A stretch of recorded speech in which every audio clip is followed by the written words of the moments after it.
সম্মানিত ভিউয়ার্স, আসসালামু আলাইকুম। আশা করি সবাই ভালো আছেন। আমি আজকে ভিডিও করছি বাদামতলী থেকে। বাদামতলীর বিভিন্ন ফলের প্রাইজের আপডেট জানাবো বলে ভিডিওতে আসছি।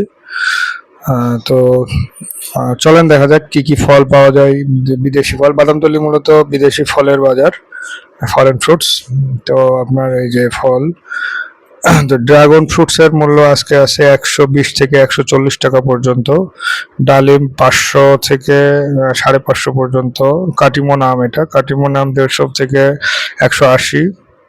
ফজলি আম 80 আম পাওয়া যায়। আঙ্গুর হচ্ছে 6 কেজি বা 6.5 কেজির কার্টন, 2100। মিষ্টি কমলা 3200 থেকে 3000-3300। মালটার দাম অনেক বেশি, মালটা 6500 থেকে 7000, 7500 পর্যন্ত।